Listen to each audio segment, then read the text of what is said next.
আমাদের উযু পুরা উযুটা সুন্নতের বরখেলাফ।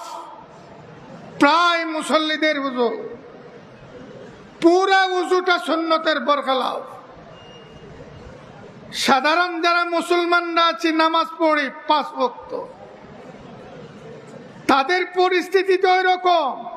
আমাদের মাওলানা সাহেব যারা আছেন ওনারা মনে কষ্ট নেবেন, ওনাদের অবস্থায় ওই রকম।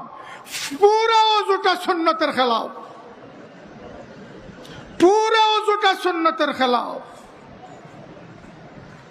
নবী আকরাম সাল্লাল্লাহু আলাইহি ওয়াসাল্লাম কিভাবে ওযু করেছেন এমন কোন হাদিসের গ্রন্থ নাই যেখানে বিশুদ্ধভাবে বর্ণিত হয় নাই হাদিস।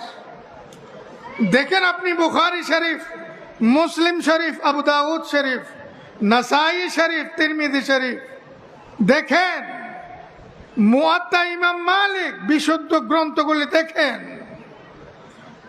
হযরত উসমান গনি রাদিয়াল্লাহু তাআলা আনহু উযু করছেন, আলী মুর্তজা রাদিয়াল্লাহু তাআলা আনহু উযু করে দেখাচ্ছেন উম্মতকে।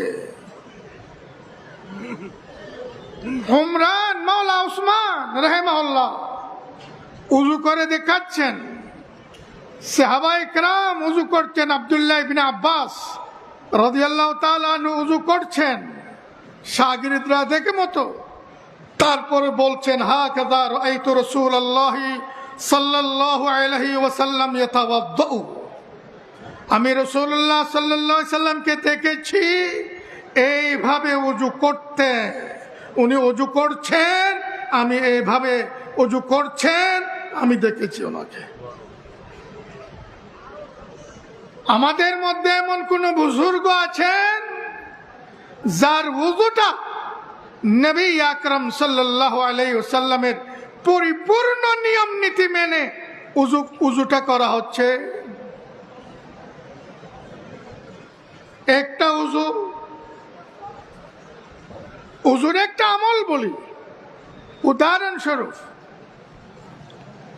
আমাদের নুরানির ছাত্ররাও পড়ে, তাদেরকে পড়ানো হয় ওযুতে নাকে পানি দেওয়া সুন্নত। ওযুতে নাকে কি দেওয়া সুন্নত? পানি দেওয়া সুন্নত।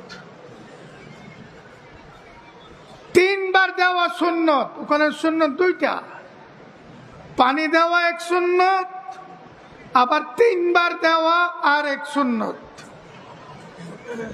নাকে পানি দেওয়া সুন্নতে মুআক্কাদা,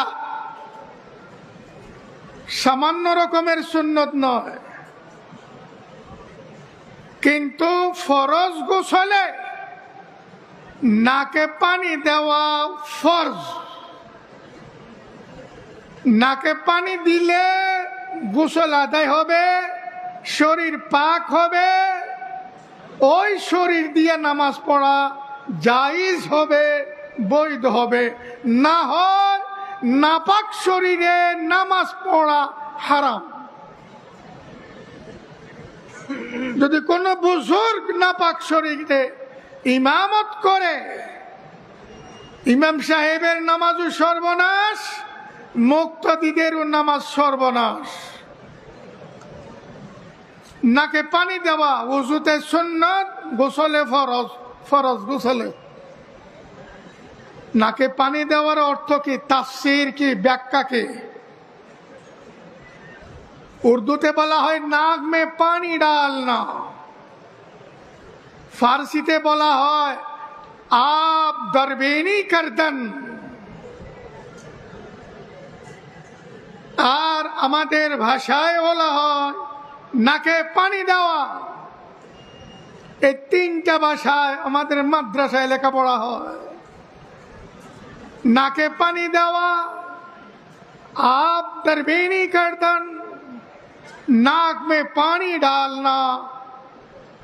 কোন জুমলা দ্বারা, বাক্য দ্বারা নবী আকরাম সাল্লাল্লাহু আলাইহি সাল্লাম 2টা শব্দ ব্যবহার করেছেন। হযরত সাহাবায়ে কেরাম রাদিয়াল্লাহু আনহুম যে 2টা শব্দ ব্যবহার করেছেন, ওই 2 শব্দের পরিপূর্ণ অর্থ এই শব্দগুলো দ্বারা পরিষ্কারভাবে বোঝা যায় না। তরজমা দ্বারা হাদিসের শব্দর আসল মানিটা, অর্থটা প্রকাশ পায় না। নাকে পানি দেওয়ার ব্যাপারে হাদিসের মধ্যে দুইটা শব্দ ব্যবহার হয়েছে, আল ইস্তিনশাক ওয়াল ইস্তিনসার। ইস্তিনশাক মানে পানির কোষে পানি নিয়ে নাকের ছিদ্রের সামনে নিয়ে নাক দিয়ে উপরের দিকে হোঁসে আকলে পানি টেনে নেয়া। আর ইস্তিনসার মানে নাক দিয়ে পানি ঝাড়া দেওয়া। নাকত পানি দন এন খইলে ইস্তিনশাক আর ইস্তিনসারের অর্থ বুঝা যাইত না। ইস্তিনশাক মানে নাকে পানি টেনে নেয়া, আর ইস্তিনসার মানে নাক ঝাড়া দিয়া ও পানিগুলো বাইরে ঝাড়া দিয়ে ফেলে দিয়া। ইস্তিনশাক আর ইস্তিনসারের উদ্দেশ্য হলো নাকের নরম জায়গার ভিতরটা ধুয়ে নেয়া। ওই জায়গাটা ধুইতে হইলে প্রথমে তার ভিতরের থেকে কাঁচরাগুলো ছুটাইয়ে নিতে হবে, তারপর নাক দিয়ে পানি টানতে হবে, ঝাড়া দিতে হবে। আমি দেখি, আপনারাও দেখেন, অজু করনেওয়ালাদের মধ্যে কেউ নাক দিয়ে পানি টানেন না আর ঝাড়াও দেন না। ডান হাতে পানি নিক্ষেপ করে নাকের ছিদ্রের দিকে আর বাম হাতের আঙ্গুল দিয়ে গুথায়। এইভাবে কিয়ামত পর্যন্ত নাকে পানি দিলে ইস্তিনশাক আর ইস্তিনসার যে সুন্নত আদায় করেছেন রাসূল পাক সাল্লাল্লাহু আলাইহি সাল্লাম, সেই সুন্নত আদায় হবে না। ইস্তিনশাক আর ইস্তিনসারের যে ফরজটা গোসলের মধ্যে আদায় করেছেন নবী আকরাম সাল্লাল্লাহু আলাইহি সাল্লাম, সে ফরজটা আদায় হবে না।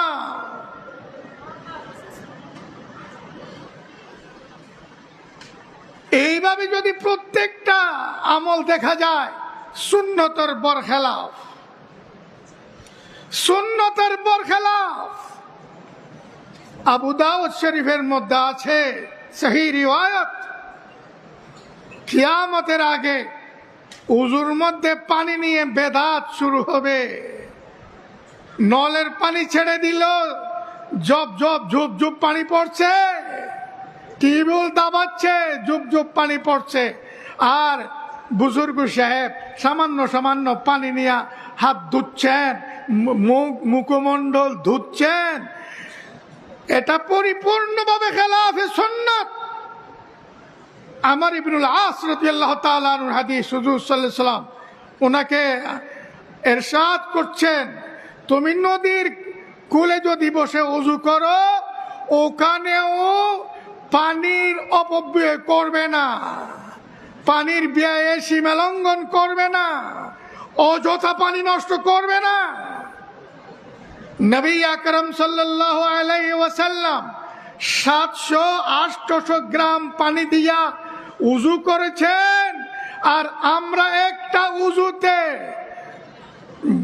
15 কেজি 20-30 কেজি পানি নষ্ট করি একটা উযুতে।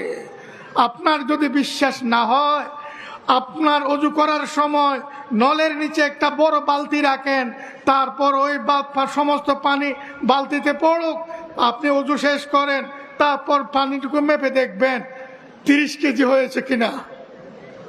হুজুর সাল্লাল্লাহু আলাইহি সাল্লাম এর অজুতে 1 কেজি পানি ব্যয় হয় নাই, আর আমার অজুতে 30-25 কেজি পানি সময়ে 1 মণ পানিও ব্যয় হয়ে যায়।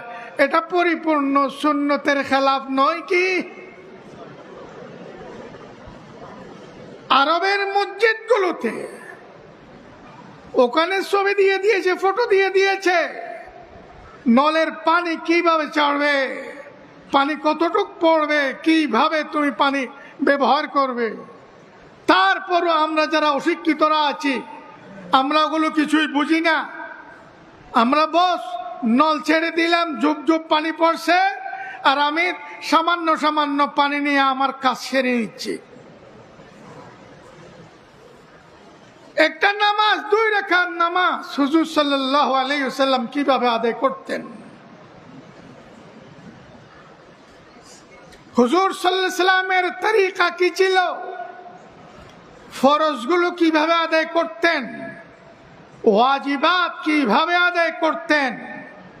as-সুনানুল মুআক্কাদাত কিভাবে আদায় করতেন?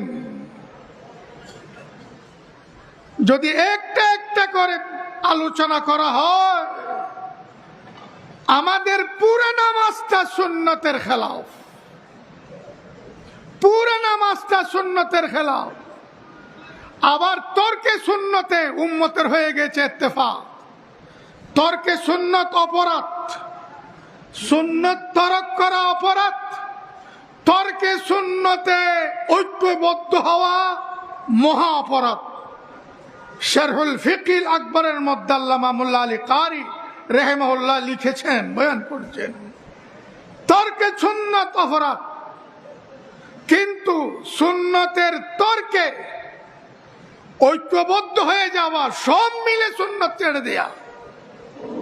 আমরা নামাজের ওয়াক্ত মাফিক নামাজ আদায় করি না। মাগরিবের নামাজ কোন সময় আদায় করতে হয়, জুমার নামাজ কোন সময় আদায় করতে হয়, সাধারণভাবে তর্কে সুন্নত করেছি, সবাই মিলে ঐক্যবদ্ধ হয়ে তর্কে সুন্নতের মধ্যে ইত্তেফাক মহা অপরাধ। আল্লাহ পাক রব্বুল আলামিন আমাদেরকে প্রত্যেকটা আমল নবী আকরাম সাল্লাল্লাহু আলাইহি ওয়াসাল্লাম ওনার তরিকা মাফিক আদায় করার তৌফিক দান করুন। সুন্নত মাফিক নামাজটা কিভাবে আদায় করতে হবে তার একটা ছোট্ট পুস্তিকা রেসালা গোটা বিশ্বের প্রখ্যাত বিখ্যাত মুফতি মহা জ্ঞান বিশারদ আল্লামা তকি উসমানী লিখেছেন। ওই